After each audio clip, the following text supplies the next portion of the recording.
안녕하세요. 저는 서울 종로구에 사는 40대 여성입니다. 꽤 규모가 큰 무역회사에서 일하다 지금은 독립해 친구와 작은 사업을 시작했죠. 아직 서툰 점이 많아 매일 정신없는 하루하루를 보내고 있지만 지금 저에게는 이런 시간이 오히려 약이 되는 것 같습니다. 저는 얼마 전 차마 친구에게도 자세히 털어놓지 못할 기막힌 일을 겪은 사람이거든요.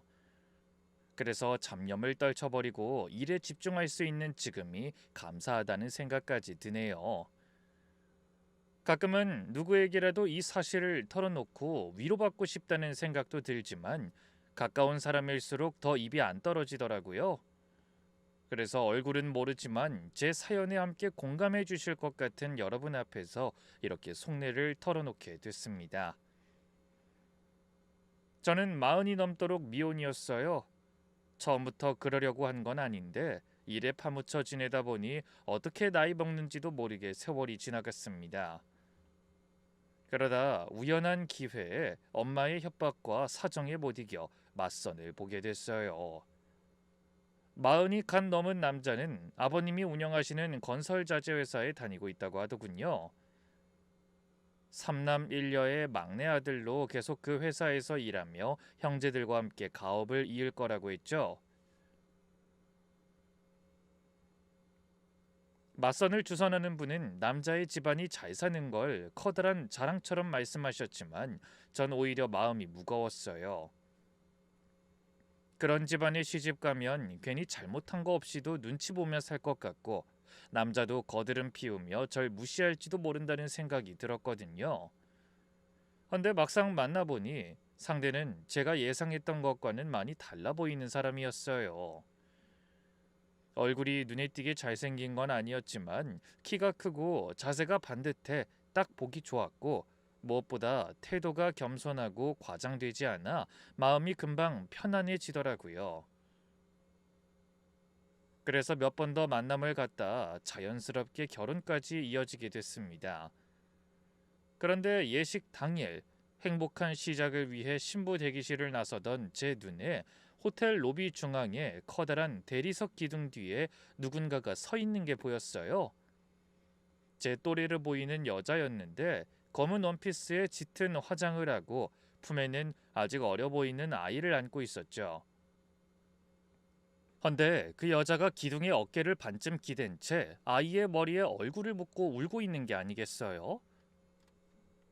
어깨가 들썩이는 게 멀리서도 보일 정도로 격하게 울고 있더군요.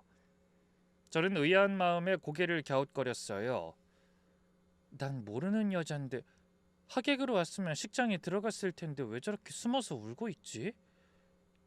그것도 애를 데리고. 저는 뭔가에 이끌리듯 그 여자 쪽으로 발걸음을 옮겼습니다. 혹시 우리 예식을 보러 온 건가? 남 결혼식에 와서 울 일이 뭐지? 엄청 신경 쓰이네. 그런데 그때 예식 도우미가 제 팔을 살짝 잡으며 말했어요. 신부님 이쪽이요. 서둘러야 해요. 시간 다 됐거든요.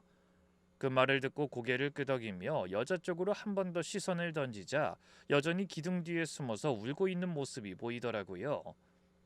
저는 다급하게 도우미를 향해 물었습니다. 저기 잠깐만요. 네? 왜 그러세요, 신부님? 혹시 여기 말고 다른 홀도 있나요? 아니요, 저희 단독 홀이에요. 그럼 저희 말고 오늘 다른 예식이 또 있나요? 네, 2시간 텀으로 예식이 하나 더 잡혔습니다. 왜 그러세요? 아, 아니요. 그게 저기 기둥 뒤에 어떤 여자분이 신부님 저희 지금 시간 없어요. 시작합니다. 제 얘기에 건성으로 답하던 도우미가 급하게 식장 문 앞으로 절 이끌었습니다.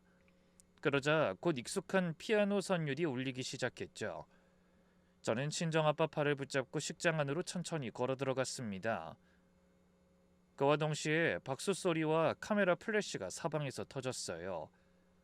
단상 위에서는 평생 저와 모든 것을 함께할 남자가 기다리고 있었고 곧 주례사와 축가가 이어지며 순식간에 식이 끝나고 사진을 찍는 순서와 패백이 지나갔습니다. 그리고 정신을 차려보니 저와 남편이 신혼여행을 떠나는 비행기 안에 있더군요. 저는 남편한테 그 여자 얘기를 꺼낼까 한참을 고민하고 망설였습니다. 하지만 누군지도 모르는 여자 얘기를 갑자기 꺼내면 혹시 제가 남편을 의심한다는 인상을 주게 될까봐 신경이 쓰였어요. 결혼 첫날부터 즐거워야 할 신혼여행을 앞두고 분위기 망치고 싶지도 않았고요. 그래서 문득 머릿속에 떠오르는 여자를 잊기 위해 노력하며 여행을 즐겼습니다. 다행히 남편의 세심한 배려 덕에 여행은 정말 즐거웠고 그 여자 생각도 점점 옅어졌어요. 그렇게 신혼여행을 마치고 돌아오는 비행기 안에서 저는 자연스럽게 여자에 대한 걱정을 내려놓게 됐습니다. 이제 그 여자 일은 그만 잊자. 가장 행복해야 할 신혼의 순간들을 결혼식 날 잠깐 본 여자 하나 때문에 망치고 싶지 않아. 만약 내가 걱정하는 대로 그 여자가 기범 씨랑 관계 있는 여자라면 이 사람이 이렇게 아무렇지 않을 리가 없잖아. 확실하지도 않은 일에 기운 빼지 말자. 전 그렇게 마음을 다잡고 인천공항에 내려 새로운 인생을 위한 발걸음을 내디뎠습니다. 설렘과 약간의 두려움으로 시작된 신혼생활은 생각보다 빨리 안정을 찾아갔어요. 시아버님이 마련해 주신 아파트는 강남에서 멀지 않은 깨끗한 24평 신축이었습니다. 둘이 살기에 부족함 없이 딱 좋은 크기에 가구며 가전이며 시댁에서 새 것으로 다 들여놓아 주셔서 저는 정말 옷가방 하나 들고 시집 온 기분이었죠. 남편은 술자리도 거의 없고 회식이 있으면 미리 문자를 보내주는 자상한 사람이었습니다. 진경씨, 나 오늘 좀 늦을 것 같아. 거래처랑 저녁 약속 잡혔어. 저녁 거르지 말고 혼자라도 꼭 제대로 챙겨 먹어. 이런 생활과 대화가 일상이 되니 결혼식 날 기둥 뒤에서 울던 여자는 이미 까맣게 잊혔습니다. 그도 그럴 게 남편은 너무도 평범하고 다정한 신혼의 신랑 그 자체였거든요. 매일 어딜 가면 간다고 자신의 위치를 공유하고 저녁도 가능한 저와 같이 먹으려고 노력했어요. 의심할 여지가 전혀 없었습니다. 그렇게 결혼 생활을 시작한 지 한 달이 다가오던 어느 날 퇴근하고 잠깐 친정에 들렀다가 집으로 돌아오는 길이었어요. 친정엄마가 밑반찬 가지러 오라고 하셔서 가봤더니 커다란 보자기에 반찬통을 한가득씩 놓으셨더라고요. 반찬통이 무거워 택시를 타고 단지 입구에 내렸을 때가 7시가 좀 넘은 시간이었습니다. 남편이 들어올 시간이 가까워진 걸 확인하자 마음이 급하더군요. 얼른 가서 엄마표 반찬으로 저녁상을 차려놓고 싶었어요. 그래서 단지 입구에서 내려 발걸음을 재촉하는데 맞은편에서 누군가 음식물 쓰레기통을 들고 지나가는 게 보였습니다. 처음에는 당연히 별 생각 없이 지나치려고 했죠. 그런데 그 사람과 거리가 가까워지면서 얼굴을 자세히 확인하는 순간 전 그 자리에 멈춰서 버리고 말았습니다. 저와 비슷한 또래로 보이는 그 얼굴이 너무나 낯익었어요. 바로 결혼식장 기둥 뒤에서 울던 그 여자가 분명했습니다. 심장이 한 번에 쿵 발끝까지 떨어지는 느낌이었어요. 저는 반찬통이 무겁다는 생각도 있고 그대로 몸을 돌려 여자를 돌아봤습니다. 여자는 저를 알아채지 못한 채 음식물 쓰레기 분리수거함 쪽으로 걸어가 통을 비우더라고요. 그러고는 다시 빈통을 들고 단지 안쪽으로 걸어가는 게 보였습니다. 잘못 본 거 아닐까? 그냥 사람이 비슷할 수도 있겠지? 그날 정말 잠깐 본 것뿐인데.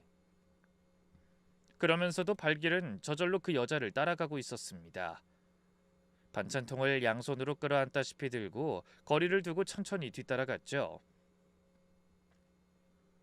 여자는 우리 동이 아닌 단지 안쪽의 다른 동 입구로 들어갔습니다. 저희가 사는 바로 옆 동이었어요. 진짜 저 여자가 우리랑 같은 아파트에 살고 있는 거야? 저는 떨리는 심장을 부여잡고 여자를 계속 뒤쫓으려 몸을 움직였습니다. 그런데 바로 그때 단지 입구 쪽에서 익숙한 차 한 대가 천천히 들어오는 게 보였어요. 검은색 세단, 저희 남편의 차였습니다. 저는 그 와중에도 남편이 퇴근했다는 사실에 반가운 마음이 드는 스스로가 신기했죠. 그런데 남편 차가 저희 동 지하 주차장 입구를 그대로 지나치더니 옆동 지상 주차장 쪽으로 들어와 멈춰 섰습니다. 저는 미간을 찡그리며 생각했어요. 아니 기범 씨가 왜 저기 서지? 우리 차는 항상 지하 주차장에 세워두는데?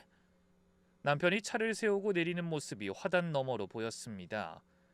저는 반찬통을 간신히 끌어안고 얼른 출입문 옆으로 몸을 숨겼어요. 남편은 평소처럼 서류 가방을 들고 걸어와 단 한 번의 망설임도 없이 익숙한 손놀림으로 옆 동네 현관 비밀번호를 눌렀습니다.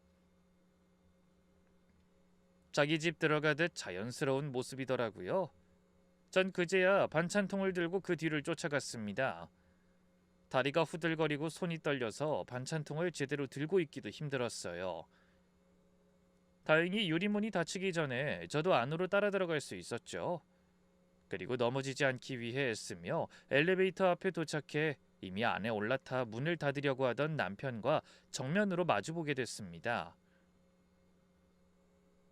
남편이 절 보더니 깜짝 놀라서 눈을 부릅뜨며 소리쳤죠. 준경 씨! 그런데 엘리베이터 안에는 남편 혼자가 아니었어요. 결혼식장 기둥 뒤에서 울던 그 여자도 함께 타고 있었죠. 음식물 쓰레기통을 비우고 돌아온 여자와 기가 막힌 순간에 마주친 거예요. 두 사람은 거의 동시에 당황한 기색이 역력한 표정으로 절 바라봤습니다. 저는 입술을 깨물며 감정을 다스린 뒤 간신히 입을 열었어요. 당신이 왜 이걸 타고 있어? 어딜 가려고? 아니 그런 게 아니라 기범 씨, 발뺌하지 말고 똑바로 말해. 당신이랑 이 여자 모르는 사이 아니지? 뭐? 그게 사실은 얘기는 집에 가서 하고 당장 내려.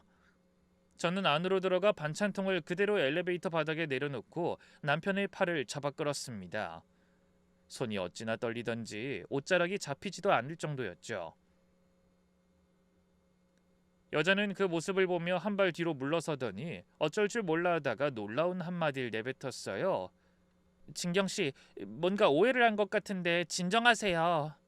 여자가 다급한 목소리로 절 부르자 머릿속이 더 혼란스러웠습니다. 누구시죠? 제 이름은 어떻게 알아요? 당신 우리 결혼식장에 와서 울던 그 여자 맞죠? 네? 아니 그게... 제가 앙칼지게 묻자 여자가 머뭇거리며 말을 잇지 못하더군요. 그 사이에 엘리베이터가 그대로 닫히더니 미리 눌러놓은 층으로 올라가 버렸습니다. 그 와중에도 남편은 저에게 변명하기 위해 노력했어요. 저기 당신이 무슨 오해를 하는 것 같은데 일단 진정하고. 그러더니 제 어깨를 붙잡으며 다급하게 계속 변명을 이어갔어요. 그런데 바로 그 순간 엘리베이터 문이 열리며 바깥에서 기다리던 남자의 모습이 보였습니다. 저는 본능적으로 그쪽으로 고개를 돌렸어요. 아파트 복도에 삐쩍 마른 남자 하나가 어린아이를 안고 마치 엘리베이터가 열리길 기다렸다는 듯이 서 있더라고요. 그런데 그 남자의 상태가 말이 아니었습니다. 얼굴이 종이장처럼 창백하고 광대뼈가 도드라질 정도로 살이 빠진 모습이었어요. 제가 잠시 놀라서 멈칫하자 그 남자가 절 보곤 어색한 미소를 지으며 가볍게 고개 숙였습니다. 안녕하세요. 처음 뵙겠습니다. 전 기범미 친구 윤석중입니다. 말씀 많이 들었습니다. 생각지도 못한 상황에 놀란 저는 아무 말도 하지 못하고 엉거주춤 서 있었어요. 남편이 어리 빠진 제 손을 잡아 엘리베이터 밖으로 이끌자 여자도 뒤를 따라 내리더군요. 어느새 남편의 손에는 제가 들고 온 반찬통이 들려 있었습니다. 그렇게 저희 신혼집 옆동 아파트 복도에서 저와 남편 그리고 정체 모를 남녀 4사람이 처음으로 대면하게 됐어요. 하지만 누구 하나 먼저 말을 꺼내지 못하고 어색한 침묵이 흐르자 아이를 안고 있던 남자가 다시 힘없이 웃으며 입을 열었습니다. 진경씨, 제가 몸이 좀 안 좋아서 결혼식에 못 갔습니다. 그래도 기범이한테 하도 말씀을 많이 들어서 그런지 오래 알고 지낸 사람처럼 익숙하네요. 그래도 기범이한테 하도 말씀을 많이 들어서 그런지 오래 알고 지낸 사람처럼 익숙하네요. 결혼 사진도 봤고요. 저희 집사람이 저를 대신해서 결혼식 사진을 많이 찍어다 줬거든요. 좋은 자리에서 결혼 축하해드리고 싶었는데 이렇게 인사하게 된 게 참 아쉽네요. 네? 집사람이요? 그 말에 저는 말문이 막힌 채 남자의 뒤에 서 있는 여자를 바라봤어요. 그리고 다시 아이를 안고 있는 남자를 번갈아 쳐다봤죠. 자신을 남편의 친구라고 소개한 그 남자는 언뜻 봐도 환자라는 게 확실히 표가 날 만큼 병색이 완연했습니다. 아이를 안고 있는 게 위태로워 보일 정도로 말랐더라고요. 여자는 걱정스러운 얼굴로 그런 남자에게서 아이를 건네받으며 말했어요. 여보, 쓰레기 버리고 금방 온다니까 왜 나와 있어? 그냥 하루 종일 집안에만 있으려니까 답답해서. 당신 들어오면 애랑 셋이 산책이나 할까 했지. 안 돼. 해 떨어지면 바람이 쌀쌀하단 말이야. 그러다 감기 걸리면 큰일 나는 거 몰라? 벌써 얼굴이 창백하잖아. 안 되겠다. 얼른 들어가서 누워. 그러자 남자가 아쉬운 눈빛으로 절 바라보며 말했습니다. 진경 씨, 여기까지 오셨는데 차라도 한잔하고 가시면 좋을 텐데. 하지만 남편이 그런 남자의 말을 막으며 대답했어요. 아니야, 오늘만 날이냐? 내가 보기에도 너 컨디션 안 좋아 보여. 우리는 다음에 다시 올 테니까 오늘은 그냥 쉬어라. 그러더니 제 귀에 대고 조용하게 속삭였죠. 진경 씨, 미리 말 못해서 미안해. 일단 집에 가서 얘기하자. 그리고 반찬통을 든 채 앞장서더라고요. 저는 멍한 표정으로 그런 남편을 따라 집으로 돌아왔습니다. 그리고 소파에 앉아 잠시 침묵하던 남편이 어두운 얼굴로 입을 여는 걸 지켜봤어요. 미안해, 내가 진작에 말해야 했는데. 이게 다 무슨 상황이야? 빨리 말해줘. 아까 그 석정 씨라는 사람이 기범 씨 친구라는 거야? 그 여잔 부인이고? 제가 진지하게 묻는 말에 남편이 고개를 끄덕이더군요. 그래, 맞아. 석중이는 나랑 고등학생 때 가장 친하게 지내던 친구야. 고3 때 한국에서 대학을 가는 대신 유학을 갔다가 몇 년 전에 돌아왔는데 결혼하고 애 낳은 지 얼마 안 됐을 때 췌장암이란 판정을 받았어. 발견했을 때 이미 사기라고 하더라. 뭐? 암이라고? 그래.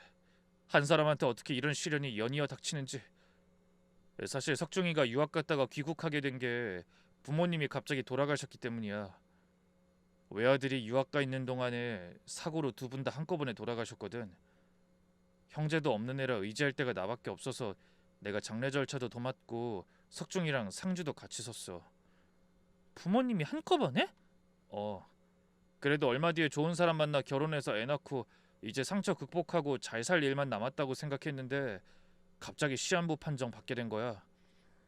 그래서 내가 아버지한테 신혼집을 이 단지로 마련해달라고 말씀드렸어. 친구가 살아있을 때 가까이서 조금이라도 더 챙겨주려고. 저는 생각지도 못한 말을 듣고 뭐라고 해야 할지 몰라 그저 멍하니 남편 얼굴만 바라봤습니다.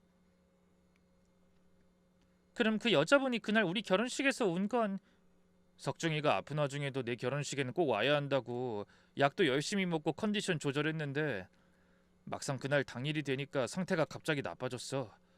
그래서 결혼식에 자기 부인을 대신 보내면서 사진을 좀 찍어서 보내달라고 했나봐. 재수씨가 대신 식장에 왔다가 자기 남편 생각이 나서 엄청 울었다더라. 그 얘기 듣고 나도 한참 울었어. 남편의 말을 듣는 제 눈에도 어느새 눈물이 고였습니다. 근데 왜 나한테 말 안 했어? 그동안 얼마든지 말할 기회 많았잖아. 난 그것도 모르고 얼마나 말도 안 되는 상상을 했는데. 조만간 말을 꺼낼 생각이긴 했는데 당신이 부담스러워할까봐 망설여지더라. 신혼인데 옆동에 죽어가는 친구 있어서 챙겨줘야 한다고 하면 누가 좋아하겠어. 솔직히 형제도 아니고 남 챙기는 일인데. 부담은 무슨. 친한 친구면 형제 이상이지. 당신이 석중씨 부모님 상주 노릇까지 자처한 건 두 사람이 형제 이상이라는 거 아니야? 그럼 당연히 나도 알고 있었어야지. 미안해. 정말. 당신이 이렇게 이해해줄 줄 알았으면 나도 고민 안 했을 텐데. 정말 미안하다. 전 그런 남편에게 더 이상 화를 내거나 따질 수가 없었습니다. 아니, 화가 나긴커녕 오히려 아픈 친구를 옆에 두고 마음 편하게 챙겨주지도 못했을 남편이 안쓰럽다는 생각까지 들었죠. 그래서 저는 남편의 손을 꼭 잡으며 말했어요. 미안해하지 말고 이제 나랑 같이 챙겨주자. 아직 아이도 어린데 부인 마음이 말이 아니겠어. 그날 이후 저는 일주일에 두세 번씩 그 집에 드나들었습니다. 환자식을 사들고 가서 같이 저녁을 먹기도 하고 남자가 병원에 가야 할 때는 그 집 2살배기 아이를 봐주기도 했어요. 아이 엄마도 그런 저에게 고마워하며 절 언니라고 불렀죠. 알고 보니 저보다 나이가 1살 어리더라고요. 윤정 씨는 아픈 남편을 간호하느라 얼굴이 늘 지쳐 있었습니다. 그런 사람이 제 결혼식에서 서럽게 운 건 어쩌면 당연한 일이었어요. 죽어가는 남편을 위해 그 친구의 결혼식을 대신 보러 온 심정이 오죽했을까. 그러니 눈물이 안 나올 수가 있어.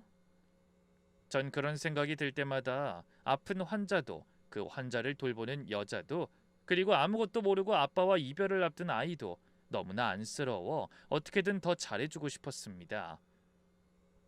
그렇게 몇 달이 흘렀어요. 여자와 저는 더욱 스스럼 없는 사이가 되었고 아이도 저만 보면 두 팔 벌려 안기곤 했죠. 언니, 우리 진수가 언니를 진짜 좋아하나 봐요. 어떨 땐 엄마인 저보다 언니를 잘 따르는 것 같아서 질투까지 난다니까요. 그런 여자의 말에 제가 피식 웃으며 말했어요. 설마 아무리 엄마보다 내가 좋을까? 그래도 진수 보고 있으면 나도 시간 가는 줄 모르겠어. 나도 애 하나 빨리 낳고 싶다는 생각도 들고. 언니라면 정말 좋은 엄마가 될 거예요. 응원할게요. 하지만 저희가 정을 나누는 사이 야속하게도 석중 씨의 병은 점점 깊어졌습니다. 처음 만났을 때보다 더 야위어 어느 순간부턴 아예 아이를 안아 올릴 힘조차 없어 보였어요. 그리고 아무 일 없이 평온한 하루를 보내던 밤의 끝자락, 결국 남자의 마지막을 알리는 연락을 받게 됐습니다. 남편이 침통한 얼굴로 전화를 받더니 저를 향해 고개를 한번 끄덕여 보였어요. 더 이상의 설명은 필요 없었죠. 진경 씨, 석정이가 떠났나 봐. 1시간 전에 내가 옆에 있어야 했는데 이번에도 잘 넘길 거라고 생각해서 어쩌지? 저는 눈물을 쏟는 남편의 어깨를 가만히 안아주며 말했어요. 당신이 힘을 내야지. 윤정 씨 혼자 정신없을 텐데 우리가 얼른 가서 도와주자. 남편은 힘없이 고개를 끄덕이고 옷을 갈아입으러 들어갔습니다. 저도 그 길로 회사에 휴가를 내고 검은 옷을 챙겨 입은 뒤 남편과 함께 장례식장으로 달려갔어요. 석정 씨가 부모도 형제도 없어 상주는 자연스럽게 남편이 맡게 됐습니다. 빈소 입구 상주칸에 남편의 이름이 걸렸을 때 전 그게 너무도 당연한 일이라고 생각했어요. 그리고 아무 거리낌 없이 남편을 잃은 여자를 챙기기 위해 노력했습니다. 여자가 거의 제정신이 아닌 상태로 보였거든요. 윤정 씨 정신 차려. 진수를 생각해야지. 언니 저 어떡해요? 우리 진수를 아빠 없이 어떻게 키워요? 내가 도울게. 기범 씨랑 내가 있잖아. 우리가 도와줄 테니까 일단 정신부터 차려. 저는 무너져 내리는 여자를 부둥켜 안고 한참을 같이 울었습니다.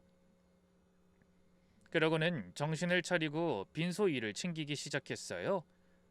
장례 절차는 남편이 알아서 처리했지만 식당에 음식 추가 주문을 넣고 조문객을 챙기는 건 거의 제가 도맡았죠. 윤정 씨는 거의 누워있다시피 해서 빈소 일은 감당할 상황이 아니었거든요. 그 와중에 아무것도 모르는 아이는 계속 빈소를 돌아다니며 까르르 웃어 보는 이들의 마음을 더 아프게 했습니다. 그렇게 하루가 지나고 장례 이틀째 새벽이 찾아왔어요. 전 그날 거의 한숨도 못 자고 빈소를 지켰고 다리가 후들거릴 정도로 피곤한 상태였습니다. 그때 남편이 제 어깨를 토닥이며 말했어요. 준경씨, 당신 이러다 쓰러지겠어. 지금 손님도 없으니까 옆에 가족 휴게실에서 잠깐이라도 눈 좀 붙이고 와. 손님 뜸할 때 좀 자둬야지. 진수도 아까 재수씨 친구가 와서 봐준다고 데려갔잖아. 당신도 같이 좀 자야지. 난 상주잖아. 손님 오시면 인사드려야지. 당신만이라도 잠깐 자고 와. 남편의 말에 저는 더는 버틸 자신이 없어 휴게실로 들어갔어요. 그리고 등받이 의자에 몸을 기대자마자 무언가에 빨려 들어가기라도 하듯 까무룩 잠이 들고 말았습니다. 그렇게 얼마나 잤을까요? 한기가 들어 눈을 떴을 때 시계는 새벽 5시를 가리키고 있었죠. 저는 화들짝 놀라서 벌떡 일어났습니다. 잠깐만 쉴 생각이었는데 2시간이 넘게 자버렸더라고요. 그래서 얼른 빈소로 들어서며 남편이 있을 상주석을 향해 말했어요. 기범씨 미안해. 내가 너무 오래 잤지. 그런데 빈소에는 졸고 있는 상조의 직원 한 분만 계시고 남편의 모습이 보이지 않았습니다. 손님이 없으니 잠깐 화장실에 갔을 거라고 생각하며 자리에 앉아서 기다렸죠. 하지만 5분, 아니 10분이 지나도 남편이 돌아오지 않는 겁니다. 이상하네. 이 사람이 어딜 간 거지? 나처럼 잠깐 눈 좀 붙이러 갔나? 아까 휴게실엔 아무도 없었는데. 전 괜히 이상한 생각이 들어 자리에서 일어나 남편을 찾아 빈소 밖으로 나왔습니다. 그런데 아무리 찾아봐도 남편이 보이지 않았어요. 1층 흡연 구역에도 없고 화장실에도 없었죠. 저는 발걸음을 옮겨 옥상으로 향하는 비상계단 쪽으로 가봤습니다. 조문객이 뜸할 때 남편이 잠깐 옥상에서 바람을 쐬고 왔다고 한 적이 있거든요. 그런데 옥상으로 가까이 갈수록 익숙한 목소리가 들려왔어요. 누가 있다고 생각해 본능적으로 발소리를 죽인 저는 계단 손잡이에 의지해 한 칸씩 위로 올라갔습니다. 그리고 옥상으로 향하는 문 앞에 서서 발걸음을 멈췄죠. 헌데 그곳에 낯익은 뒤태에 두 사람이 서 있었어요. 바로 빈소에서 사라진 저희 남편과 미망인이 된 남편 친구의 아내 윤정 씨였죠. 그러고 보니 윤정 씨도 빈소에서 보이지 않았다는 걸 그제야 깨달았습니다. 제가 남편이 없어진 생각만 하느라 여자도 보이지 않는다는 사실을 눈치채지 못한 거예요. 그런데 빈소에서 사라진 두 사람이 옥상에서 발견된 것도 모자라 충격적인 모습으로 절 기함하게 했습니다. 상조의 모습을 한 남편과 상복 차림의 미망인이 끌어안은 채 격한 포옹을 하고 있었던 겁니다. 거기다 남편을 잃고 혼절까지 반복하던 여자가 외간 남자, 그것도 죽은 남편의 친구 가슴팍에 얼굴을 묻은 채 마치 응석을 부리듯 콧소리를 내고 있더라고요. 기범씨, 참느라 죽는 줄 알았잖아. 도대체 그 여자는 왜 그렇게 잠이 없어? 누가 고마워한다고 잠도 안 자고 빈수에 버티고 있는 건데. 누가 보면 자기 부모라도 죽은 줄 알겠어. 오지랖은 진짜. 쉿, 조용히 해. 누가 듣겠어. 알았어. 이제 하루만 더 기다리면 다 끝나는 거지. 그치? 그래, 조금만 더 버티면 발일이니까 진경이 눈치 못 채게 끝까지 잘해야 돼. 알았지? 조심해. 전 그만 숨이 멎을 것 같았습니다. 손으로 입을 틀어막지 않았으면 비명이 터져 나왔을 거예요. 다리가 후들거려 그대로 주저앉을 뻔하는 걸 간신히 손잡이에 의지해 버텼죠. 그리고 발소리를 죽이고 뒷걸음질로 한 칸씩 한 칸씩 계단을 내려왔어요. 그렇게 한참 만에 빈소로 돌아와 그대로 주저앉았습니다. 손이 어찌나 떨리는지 물컵 하나 제대로 들 수가 없더군요. 머릿속에서는 방금 본 장면이 자꾸 되살아났어요. 죽은 남편의 빈소를 코앞에 두고 결혼한 지 몇 달 안 된 남자 품에 안겨 교태를 부리던 여자의 목소리가 귓가를 어지럽혔습니다. 그리고 그 여자를 끌어안고 단속하던 남편의 목소리도 떠올랐어요. 진경이 눈치 못 채게 잘해야 해. 그 한마디가 머릿속에서 떠나질 않았습니다. 저는 입술을 깨물고 가까스로 정신을 붙잡았어요. 여기서 무너지면 안 돼. 절대 티내지 말자. 발인까지 어떻게든 버텨서 그 인간들이 오리발 내밀지 못하도록 진실을 밝혀야 해. 저는 머릿속으로 그 생각만 반복했습니다. 잠시 후 남편이 온 매무새를 정돈하며 빈소로 돌아왔더군요. 그리고 천연덕스러운 얼굴로 저에게 다가와 걱정스러운 듯 물었어요. 진경씨 잘 잤어? 여전히 안색이 안 좋네. 괜히 나 때문에 당신까지 고생하는 것 같아서 미안해. 아니야. 고생은 무슨. 내가 좋아서 하는 일인데. 근데 제대로 씻지도 못해서 너무 찝찝해. 나 잠깐만 집에 가서 씻고 옷 좀 갈아입고 올게. 그럴래? 그래, 잘 생각했어. 나도 당신 이러고 있는 거 너무 마음 불편했어. 같이 가줄까? 아니야, 당신은 상주잖아. 윤정 씨도 챙겨야 하고. 혼자 택시 타고 금방 다녀올게. 아니야, 그러지 말고 가서 푹 좀 쉬다가 오후에 와. 어차피 이제 손님도 별로 없을 것 같고 내일 발인만 남았으니까. 하지만 전 그 말에 대꾸하지 않고 조용히 가방을 챙겨 빈소를 빠져나왔습니다. 배신감으로 치를 떨며 터져나오는 눈물을 참으려 이를 악물었지만 흐느낌은 쉽게 멈추지 않았죠. 눈물 때문에 앞이 흐려져 택시를 잡기도 어려웠습니다. 한참 만에야 겨우 차를 잡아탔지만 저는 집이 아닌 다른 장소를 말했어요. 기사님, 강남역으로 가주세요. 예전에 우연히 회사 동료에게서 실력 좋은 탐정사무소가 그곳에 있다는 말을 들은 기억이 났거든요. 동료의 언니가 그 탐정의 도움으로 형부의 외도 증거를 찾아내서 위자료랑 재산 분할 제대로 받아 이혼했다고 하더라고요. 인터넷에서 위치를 확인해 탐정사무소에 도착하자 아직 8시도 안 된 시간이었어요. 그래서 사무소 앞 24시간 카페에 들어가 자리를 잡고 흥신소 문이 열리길 기다렸습니다. 그 사이에 저는 떨리는 손으로 휴대폰을 꺼내 제가 조사하고 싶은 두 사람의 이름과 나이, 직장, 그 외 알고 있는 모든 정보를 차례차례 정리해뒀어요. 그리고 아침 9시가 되어 사무소 문이 열리자마자 안으로 들어가 제가 적은 정보를 보여주며 말했습니다. 이 두 사람 관계 좀 알아봐 주세요. 아주 사소한 정보까지 전부 다요. 비용은 얼마든 상관없습니다. 빨리 정확하게만 부탁드려요. 탐정은 제가 내민 휴대폰 속 사진을 확인하더니 한 가지를 더 물었어요.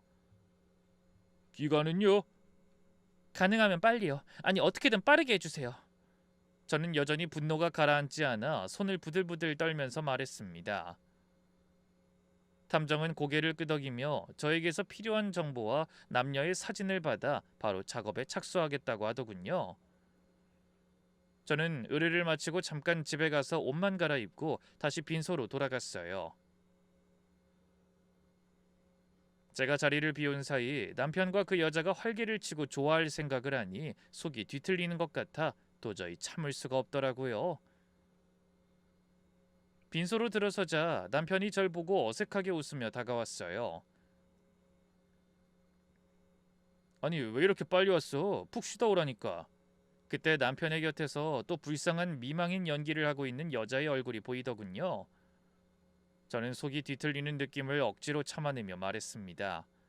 괜찮아. 시원하게 씻었더니 피곤함도 다 날아간 것 같아. 이제 발인까지 잘 마무리하자. 평생 그렇게 어색한 얼굴로 거짓말해 본 적은 없었어요. 하지만 그 순간 전 그 어떤 배우보다 완벽한 연극을 해야 하는 상황이었습니다.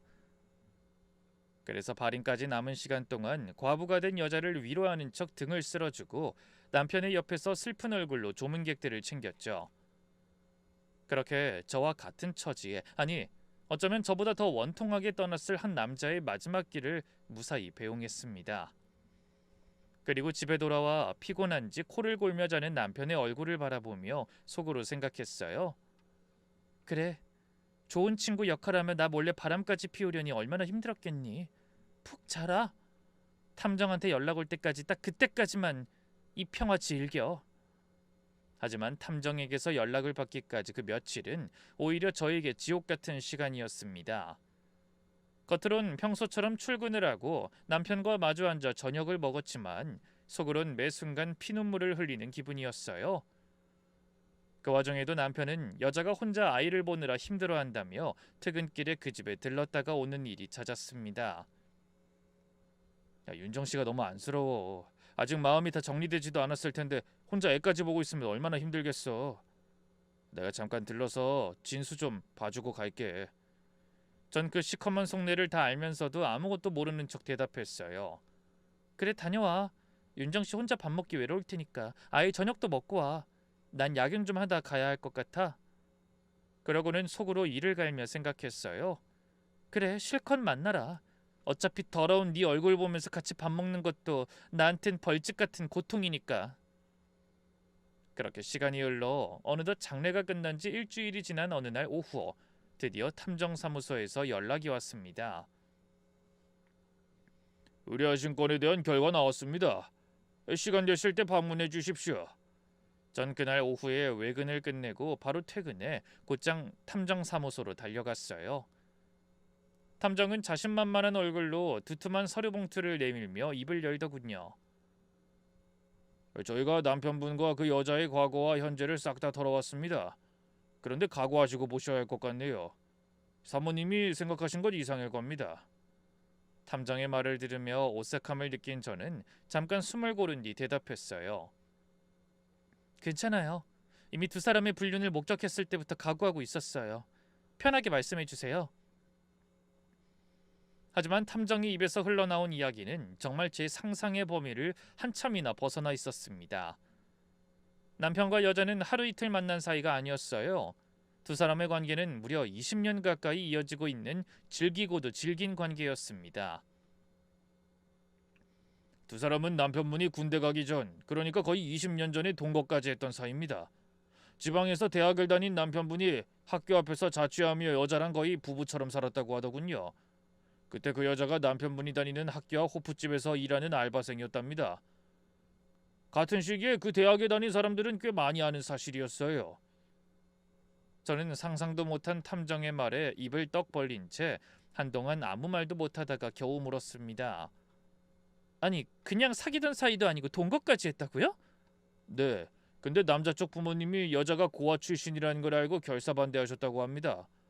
남편분이 부모님 뜻을 따르는 것처럼 헤어진 척했고요. 근데 실제로는 두 사람이 그 후로도 계속 만나왔던 것 같습니다. 그럼 헤어진 척 부모님을 속였다는 말이에요? 네. 그렇게 세월이 흐르던 중 남편분이 유학 갔다가 돌아온 고등학교 절친 윤석중 씨를 만나게 됐고 자기 동거녀였던 여자를 친구에게 소개한 겁니다. 네? 친구한테 자기 여자를요? 아니 도대체 왜요? 뭐 여러 가지 이유가 있었겠죠. 아무튼 그렇게 해서 두 사람이 결혼까지 하게 된 겁니다. 그리고 그 이후로 두 사람은 자연스럽게 만남을 이어온 거예요. 절친한 친구의 부인이란 명분으로요. 그 말을 듣는 순간 머리가 핑 도는 느낌이었어요. 도대체 무슨 생각으로 자기 여자를 친구한테 시집 보내고 그 옆에 머물렀던 걸까요? 두 사람의 더러운 관계를 모르고 속아서 살다 떠난 친구는 뭐가 되는 거고요. 그것도 부모를 한꺼번에 잃고 외로워하던 친구를 그런 식으로 이용하며 뒤통수 치다니 어떤 이유가 있어 그런 짓을 벌였던 변명의 여지가 없는 치떨리는 일이었습니다. 세상에, 그럼 결혼식 날 그 여자가 울었던 건 자기가 사랑하는 남자가 다른 여자랑 결혼하는 게 슬퍼서 온 거였구나. 죽어가는 남편 때문이 아니었어. 그런데 그 순간 제 머릿속을 스치는 생각이 하나 더 있었습니다. 빈소에서 제 품에 안기던 그 집 아이 진수, 그 아이의 얼굴을 떠올리며 저는 흠칫 놀랐어요. 짙은 눈썹, 약간 처진 눈매, 얇은 입술, 그건 분명히 저희 남편을 떠올리게 하는 얼굴이었습니다. 설마... 저는 떨리는 손으로 탐정에게 한 가지를 더 부탁했어요. 그 여자한테 아이가 있어요. 그 아이가 정말 죽은 남자의 아이가 맞는지 그것도 확인할 수 있을까요? 유전자 검사 말씀이군요. 머리카락이나 칫솔 같은 거 가져다 주시면 남편분 것과 비교해서 결과 받아들일 수 있습니다. 네, 좋아요. 제가 움직여 볼게요. 그날 밤 집에 돌아온 저는 남편이 쓰던 칫솔을 비닐봉지에 따로 챙겨 놓았습니다. 그리고 다음날 퇴근하는 길에는 일부러 마트에서 아이가 좋아하는 간식거리를 몇 가지 사서 여자의 집으로 향했죠. 제 속내를 알 리가 없는 여자는 뻔뻔한 얼굴로 절 반기며 말했어요. 언니, 피곤할 텐데 뭐하러 오셨어요? 저 이제 많이 괜찮아졌어요. 그래? 다행이네. 근데 내가 진수를 며칠 못 봤더니 보고 싶어서 말이야. 아직 안 자는 거 맞지? 나 진수 한 번만 안아보고 갈게. 괜찮지? 그럼요. 진수야, 진경 이모 왔다. 이모가 진수 간식 사오셨네. 저는 반갑게 걸어오는 아이를 두 팔 벌려 끌어안고는 일부러 머리에 코를 비비는 신용을 했습니다. 그러면서 여자가 차를 가져온다고 주방으로 들어간 사이 얼른 아이의 머리카락 몇 가닥을 조용히 뽑았어요. 다행히 아이는 제가 사온 과자에 정신이 팔려 아픈 것도 모르는 것 같더군요. 여자는 아무렇지 않은 얼굴로 저에게 차를 가져다주고 웃으며 말했어요. 언니가 진짜 진수 이모 같아요. 전 형제가 있는지도 모르는 처진데 친언니가 있다면 언니 같은 느낌이 아닐까 그런 생각이 들어서 정말 든든해요. 그 말을 듣다가 하마터면 살해에 걸려 입에 넣은 차를 뱉어낼 뻔했습니다. 어떻게 그런 얘기를 다른 사람도 아닌 저한테 아무렇지 않게 할 수가 있는지 강적도 그런 강적이 없다는 생각이 들더라고요. 저는 더는 그 집에 있을 수가 없어 아이의 머리만 한 번 더 쓰다듬고 곧장 밖으로 나와 서둘러 약속한 탐정을 만나러 갔습니다. 그리고 그로부터 며칠 뒤 다시 연락을 받았죠. 사모님, 검사 결과 나왔습니다. 알겠어요. 제가 퇴근하고 아니 점심 때 시간 내서 갈게요. 그러고는 점심도 먹지 않고 결과를 확인하기 위해 달려갔어요. 퇴근 시간까지 기다릴 여유가 없더라고요. 두꺼운 유전자 검사지를 받아든 손이 어찌나 떨리던지 글자가 눈에 잘 들어오지 않더군요. 탐정이 그런 저를 보며 조용히 결과를 알려줬어요. 99.99% 일치합니다. 아이는 남편분의 친자가 맞습니다. 전 결국 부끄러움도 있고 탐정 앞에서 한없이 흐느껴 울었습니다. 그러면서 머릿속으로는 아무것도 모르고 떠난 고인에 대한 안타까움과 동질감이 피어올랐어요. 그럼 석준 씨는 그 사람은 도대체 뭐였던 거야? 자기 아이도 아닌 애를 자기 자식이라고 믿고 살다가 아무것도 모르고 죽은 거야? 부모님 한꺼번에 잃고 그렇게 외롭게 살다가 마음 잡고 잘 살아보려고 했는데 친구랑 부인한테 뒤통수만 오지게 맞고 떠난 거잖아. 그날의 충격은 쉽사리 떨쳐낼 수 있는 수준이 아니었어요. 도저히 그대로 아무렇지 않은 척 남편과 마주 앉아 밥을 먹을 수도 한 공간에서 숨을 쉬고 살 수도 없었죠. 저에 대한 배신은 그렇다 쳐도 어떻게 가장 친한 친구라던 사람을 이용하고 배신해놓고 정작 그 친구의 마지막 길에 상주노릇까지 자처할 수 있는지 남편이 무섭기까지 했습니다. 그래서 그날 밤 저는 탐정에게서 받은 모든 자료와 유전자 검사 결과지를 봉투에 넣어 거실 탁자 위에 올려놨어요. 그리고 남편이 퇴근하길 기다렸죠. 잠시 후 남편이 평소처럼 덤덤한 얼굴로 현관문을 열고 들어섰습니다. 저는 소파에 앉아 남편에게 눈을 돌리지 않고 탁자 위에 놓인 서류만 바라보고 있었어요. 하지만 남편은 전혀 이상함을 눈치채지 못했는지 웃으며 물었습니다. 진경씨 일찍 왔네? 저녁 뭐 먹을까? 밥하기 귀찮으면 그냥 치킨이라도 시켜 먹을까? 남편이 양복 재킷을 벗으며 다가오자 전 아무 말 없이 봉투를 그쪽으로 내밀며 말했어요. 이거나 한번 읽어봐. 제 굳은 얼굴을 본 남편이 그제야 뭔가 이상하다고 생각했는지 고개를 갸웃거리며 봉투를 열어 안의 내용물을 확인했습니다. 그러다 탐정의 보고서 첫 장을 보더니 사색이 된 얼굴로 한 장 한 장 서류를 넘기기 시작했어요. 그리고 마지막 유전자 검사지에서 손이 멈췄죠. 전 그런 남편을 향해 팔짱을 낀 채 으르렁거리듯 물었습니다. 당신 눈으로 다 봤지? 난 이미 모든 걸 알고 있어. 그러니까 어설프게 둘러댈 생각하지 말고 이게 도대체 어떻게 된 일인지 다 말해. 토시 하나 빼지 말고 다. 제가 무서운 기세로 소리치자 남편은 한참 고개를 숙이고 말이 없었습니다. 전 어떻게든 변명하고 저에게 사과할 거라고 생각했어요. 하지만 남편의 선택은 역시나 절 놀라게 했습니다. 말없이 있다가 천천히 고개를 든 남편이 한숨을 내뱉으며 믿을 수 없는 말을 짓거리더군요. 그래, 사실 나도 고민 많이 했어. 얘기를 어떻게 꺼내야 하나 싶더라. 근데 이렇게 당신이 이미 다 알고 있다니 차라리 마음이 편하다. 우리 이혼하자. 저는 머리를 한 대 세게 얻어맞은 것처럼 정신이 없었어요. 뭐라고? 당신 지금 뭐라고 했어? 이혼하자고. 그래, 진수 내 아들 맞아. 부모님 등살에 못 이겨서 당신이랑 결혼했지만 사실 내가 진짜 사랑한 여잔 윤정이야. 이제 석중이도 갔으니까 나도 내 진짜 가족이랑 살고 싶어. 물론 당신한텐 미안하게 생각해. 위자료는 섭섭하지 않게 챙겨줄게. 전 그 말에 한동안 온몸이 얼어붙은 듯 움직일 수 없었습니다. 태어나고 40년 넘게 살면서 그렇게 뻔뻔한 인간이 있다는 건 듣지도 보지도 못한 일이었어요. 제 예상대로 미안하다고 하긴커녕 오히려 자기가 피해자라도 되는 듯이 안타까운 표정으로 먼저 이혼을 하자고 요구하다니 기가 막힐 따름이었죠. 기범 씨, 지금 그 말 진심이야? 당신이 무슨 일을 한 줄은 알고 그런 말 하는 거야? 당연히 너무나 잘 알지. 당신한텐 나도 미안하게 생각해. 그래서 위자료 잘 챙겨주겠다잖아. 근데 어쩌겠어. 내 마음이 그런데. 우리 아직 오래 산 것도 아니고 애가 있는 것도 아니잖아.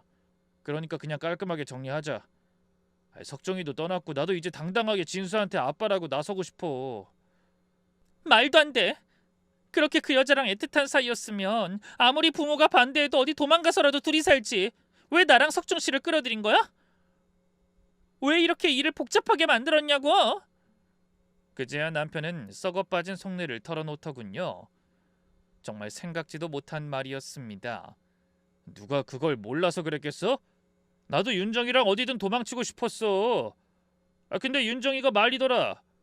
안 그래도 다른 형제들이 어떻게든 아버지 재산 더 차지하고 싶어서 혈안이 되어 있는데 내가 눈밖에 나봐.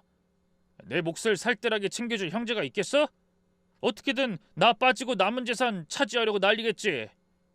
뭐라고? 그럼 아버님 재산 때문에 이런 짓을 벌였다는 거야? 그래. 노인네가 어찌나 꼰대 같은 짓. 고아는 절대로 집안에 들일 수 없다고 난리잖아. 그래서 헤어진 척하고 조용히 살려고 했는데 제대로 된 여자 데려와서 결혼하지 않으면 회사에서 자리도 안 주고 재산도 한 푼 안 주겠다고 으름장을 놓더라. 그래서 어쩔 수 없이 결혼하려고 마음을 먹었는데 윤정이가 걸렸어. 부모도 없이 서럽게 자란 애가 나랑 만나느라 허송 세월만 보냈는데 어떻게든 보상을 해주고 싶었지. 보상? 그 보상이라는 게 당신 친구한테 시집 보내는 거란 말이야? 그래. 내가 고민하고 있을 때 마침 고등학교 때 유학 간 석중이가 갑자기 연락해 왔어. 부모님이 한꺼번에 돌아가셔서 20년 만에 한국에 돌아왔는데 생각나는 사람이 나밖에 없었다고 하더라. 그동안에도 연락이 끊기지 않은 친구는 나뿐이라면서. 그래서 석중이랑 윤정이가 결혼하면 좋겠다는 생각이 들었어. 석중이 누구보다 내가 잘 알거든. 타고나길 순한 성격이라 남 의심할 줄도 모르고 좋은 애지. 그걸 알면서 그랬어? 그렇게 좋은 사람한테 당신은 도대체 무슨 짓을 한 건데? 제 말에 남편은 조금 망설이는 듯 하다가 결심한 듯 모든 걸 다 털어놨습니다. 그래. 이제 와서 더 숨길 게 뭐가 있겠어? 사실 석중이 내가 예전부터 알아주는 알부자였어. 물론 우리 부모님처럼 재력가는 아니었지만 건물도 몇이나 있고 상가도 있고 경기도 쪽에 땅도 많다고 들었지. 그런데 부모님이 돌아가셨으니 그 많은 재산은 당연히 외아들인 석중이한테 갈 거고, 그럼 윤정이가 석중이한테 시집가도 돈 걱정은 없을 것 같다는 생각이 들었어. 뭐야? 그래서 당신 여자 부자한테 시집 보내고 싶어서 친구를 이용했다는 거야? 어떻게 그런 인간 같지 않은 짓을 할 수가 있니? 당신이 석중씨 부모님 상주 노릇까지 자처했다며 그분들한테 죄스럽지도 않았어? 그때 상주 노릇한 건 진심에서 우러난 거였어. 난 정말 석중이가 혼자 외롭게 상주 노릇하는 게 안타깝고 고등학교 때도 그분들이 잘해주신 게 떠올라서 진심으로 나선 거라고. 이번에 석중이 보낼 때도 마찬가지고. 말 같은 소리를 해. 당신이 석중 씨한테 한 짓을 생각하면 어떻게 뚫린 입이라고 그런 소리를 짓거려? 내가 잘못했으니까 더 마지막 가는 길은 잘 준비해서 보내주고 싶었다고. 내 마음 모르겠어? 웃기는 소리 하고 있네. 그냥 네가 저지른 죄를 아니까 조금이라도 마음 편하고 싶어서 그런 거겠지. 그래놓고 무슨 발정난 개도 아니고 그 친구 빈소를 코앞에 두고 둘이서 부둥켜 앉기까지 했잖아. 당신들한테 양심이란 게 있긴 해? 마음대로 생각해. 나도 이제 더는 무서울 거 없어. 하늘도 우리가 안타까웠는지 석중이를 이렇게 일찍 데려가셨잖아. 이제 윤정이랑 진수가 석중이 재산도 다 상속받을 거고, 그럼 나도 억지로 부모님 눈치 안 보고 그 재산만으로도 얼마든지 셋이 편하게 먹고 살 수 있다고. 그 말에 저는 경악을 금치 못했습니다. 친구를 속이고 외롭게 떠나게 한 것도 모자라 그 친구의 부모님이 남긴 유산을 가로채 내연녀와 자기 자식과 잘 살아갈 계획이었다니. 그러니 이제 부모님에게 잘 보이기 위해 억지로 결혼 생활 유지하려던 저는 필요가 없어진 거죠. 물론 처음에 결혼할 때는 저와 오랫동안 살며 상간녀와도 내연 관계를 유지하려고 했을 테지만 뜻하지 않게 석중 씨가 병에 걸리는 바람에 계획에 변경이 생긴 겁니다. 남편은 의기양양하게 저를 향해 소리쳤어요. 당신이랑 내가 이혼하겠다고 나서면 우리 부모님도 미안한 게 있으시니 섭섭지 않게 위자료 챙겨주실 거야. 어쨌든 내가 윤정이랑 동거까지 하고 중내산에 한 거 다 아시면서도 내가 일하느라 연애 혼기 놓친 것처럼 결혼 추진하신 거니까. 저는 분노가 차올라 손이 부들부들 떨리는데도 뭐라고 해야 할지 떠오르지 않았어요. 그저 기가 막혀 허공에 대고 계속 헛웃음만 토해냈습니다. 그때 어쩌면 시부모님도 여자와 아들의 관계가 완전히 끊어지지 않았다는 걸 아시고 계셨을지도 모른다는 생각이 들었어요. 나이 많은 저를 모셔가듯 서둘러 결혼시킨 이유가 그거였을지도 모를 일이었죠. 헌데 제가 연이은 충격으로 말을 잃고 있던 그 순간 갑자기 남편의 전화기가 요란하게 울렸습니다. 액정에 뜬 이름을 본 남편이 황급히 전화를 받자 휴대폰 너머로 내연녀의 다급한 목소리가 흘러나왔죠. 기범씨, 어떡하면 좋아? 전화를 받은 남편은 굳은 표정으로 여자의 말을 재촉했어요. 진정하고 말해봐. 진수한테 무슨 일이라도 생겼어? 아니, 그런 게 아니라 방금 석중씨 변호사한테서 연락이 왔는데 어떻게 이럴 수가 있어? 석중씨가 죽기 전에 이미 모든 재산을 다 복지재단에 기부해버렸대. 건물도 땅도 상가도 전부 다. 우리한테 돌아올 돈은 한 푼도 안 남았다고. 어떻게 기범씨, 나 어떡해? 뭐? 다시 말해봐. 그게 무슨 소리야? 아니, 무슨 소리는 석중씨가 다 알고 있었던 거지. 진수가 자기 애가 아닌 것도 우리 사이도. 그래서 다 정리하고 가버린 거야. 지금 우리가 살고 있는 이 집까지 싹 다 기부해서 다음 달에 집까지 비워줘야 할 판이야. 변호사한테도 끝까지 말하지 말고 있다가 장례 끝나고 나서 알려주라고 부탁까지 했대. 그 음흉한 인간이 다 알면서 모른 척 우리 뒤통수를 치고 떠난 거라고. 여자가 울부짖는 소리가 저희 집 거실까지 가득 채웠습니다. 남편은 그대로 휴대폰을 떨어뜨린 채 소파에 털썩 주저앉았어요. 조금 전까지 의기양양하던 얼굴이 시퍼렇게 변해 있더군요. 전 그제야 허공에 대고 헛웃음을 터뜨렸습니다.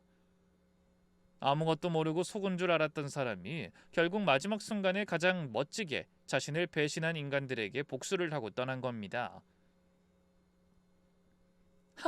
석중씨 정말 대단하네.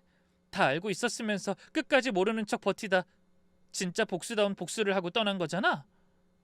제가 터져나오는 웃음을 참지 못하고 있는데 그제야 정신을 차린 것 같은 남편이 갑자기 손을 잡으며 매달리기 시작했어요.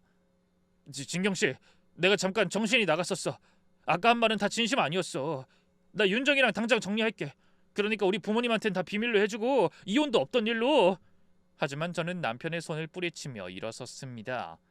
웃기지 마. 그 더러운 손 치우고 다신 내 앞에 나타날 생각도 하지 마. 그리고 그 길로 짐을 챙겨 친정으로 돌아온 다음 바로 변호사를 선임해 이혼 소송을 시작하고 동시에 여자를 상간녀로 고소했습니다. 그런데 시댁에서 이 모든 일이 소문날까봐 쉬쉬하면서 저에게 거액의 위자료와 재산 분할을 제안하셨죠. 변호사는 남편과 지루한 소송을 벌이느니 그 제안을 받아들이는 게 현명하다고 하더군요. 그래서 저도 현실을 인정하고 신혼집으로 살던 집의 명의를 이전받는 것에 합의하며 남편과 깨끗하게 갈라섰습니다. 헌데 그렇게 모든 일이 마무리돼갈 무렵 어느 늦은 오후 회사 앞에서 전 남편이 저를 기다리고 있더군요. 살이 쏙 빠져 수척해진 모습에 놀란 저를 향해 전 남편이 갑자기 무릎을 꿇었어요. 진경아, 제발 나 한 번만 살려줘. 나 집에서도 회사에서도 빈손으로 쫓겨났어. 윤정이는 빈털터리가 된 나랑 애까지 버리고 어디로 갔는지 찾을 수가 없고 나 지금 편의점 알바 대리운전까지 하면서 겨우 애랑 입에 풀칠하고 살아. 제발 당신이 우리 좀 도와주면 안 될까? 지금이라도 당신이 나랑 애를 받아준다고 우리 집에 찾아가서 말씀드리면 아버지가 마음을 돌릴 수도 있어. 어? 진경아, 제발 나 한 번만 도와줘라. 부탁이야. 어이가 없더군요. 자기 아들이 한 짓에 전말을 전해들은 시부모님이 그런 천박한 여자가 낳은 아이는 절대 집안에 들일 수 없다며 아이도 인정하지 않고 자신의 아들까지 내쳤다고 하더라고요. 형제들 역시 남편을 도와주지 않았어요. 아니, 오히려 유산을 나눠받지 않아도 된다는 생각에 은근히 좋아했던 눈치더라고요. 그런데 그 와중에 평생 갈 줄 알았던 상간녀의 사랑도 남편이 끈떨어진 연이 되자 끊어져 버린 모양이었어요. 죽은 남편의 돈도 내연남의 돈도 다 날아가 버리자 여자가 애까지 버리고 사라진 겁니다. 결국 궁지에 몰린 전 남편이 절 찾아와 말 같지도 않은 소리를 늘어놓는 지경에 이른 거죠. 전 그 말에 대꾸하는 대신 지갑에서 5만 원짜리 한 장을 꺼내 조용히 내밀며 말했어요. 개소리 집어치우고 이걸로 진수 과자나 사줘. 어른들 잘못으로 애가 무슨 죄니? 그 한마디만 남기고 발길을 돌렸습니다. 그런 일이 있고 벌써 1년이란 시간이 흘렀어요. 전 여전히 가끔 그때 당한 일을 생각하면 우라통이 치밀어 잠에서 벌떡 깨어나곤 합니다. 하지만 오늘 여러분에게 이 일을 털어놓는 것을 끝으로 그 모든 아픈 기억을 깨끗하게 잊고 새로 시작한 일과 새로 시작된 제 인생에 집중하며 열심히 살아가려고 합니다. 부디 많은 분이 이런 저의 앞날에 다시 그런 끔찍한 시련이 찾아오지 않길 기도해 주시길 부탁드립니다. 그럼 보잘것없는 이야기에 함께해 주신 많은 분께 감사드리며 저는 이만 물러가겠습니다. 모두 행복한 하루 보내세요.